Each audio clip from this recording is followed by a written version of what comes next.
Elle est son vrai point de repère.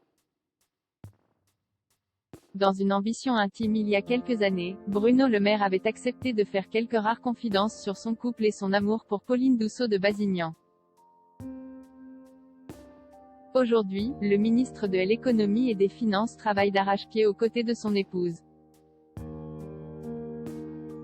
Ils se sont rencontrés il y a plus de 20 ans dans une auto-école, lors de séances de code.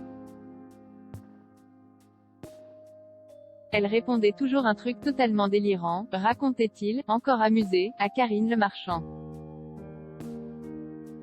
Et entre eux, ça a tout de suite fonctionné.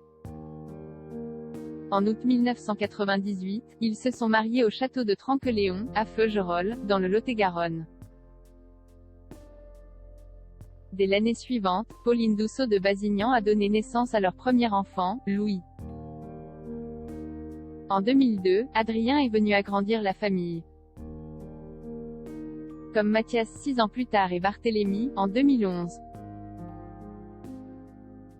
Diplômée de l'École nationale supérieure des beaux-arts en 2005, l'épouse de Bruno Le Maire est une artiste renommée dont les œuvres sont exposées dans le monde entier et dans des galeries prisées. Et s'ils ont essayé un temps de travailler ensemble, avant que l'emploi fictif de Madame ne soit révélé dans la presse, le ministre et l'artiste préfèrent séparer leur vie privée de leur vie professionnelle. Je me suis rendu compte qu'exposer mes proches n'était pas une bonne chose, confiait-il d'ailleurs à Closer. Elle est artiste peintre et cela la privait de ses propres talents. Elle n'a pas la vocation à n'être que la femme de Bruno Le Maire, homme politique, et elle a le droit de poursuivre sa carrière de façon autonome. Dans les colonnes du Point en 2020, Pauline Dussault de Basignan avait fait quelques confidences sur cet homme juste et pondéré qui peut être autoritaire, notamment avec ses 4 enfants. Bruno Le Maire, déjà échangé en accordant plus de place à sa carrière il y a des années, Bruno Le Maire s'était inspiré de son épouse pour rédiger des romans érotiques. Dans l'un de ses ouvrages, intitulé Le Ministre, il décrivait par exemple une scène intime avec sa femme lors d'un voyage à Venise. Cette scène, je l'ai lue avant. Je ne m'en souvenais même pas. C'était écrit de manière tellement naïve.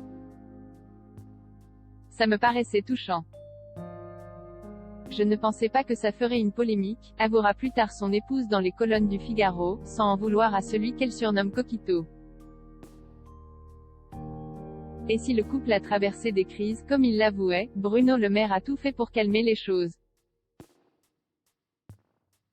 Déjà échangé en accordant plus de place à sa carrière et en engageant un peu plus dans les tâches du quotidien, assurait le ministre à Closer. Ce n'est pas simple lorsque vous avez des journées de 15 heures, vider le lave-vaisselle ou étendre le linge sont des trucs rébarbatifs.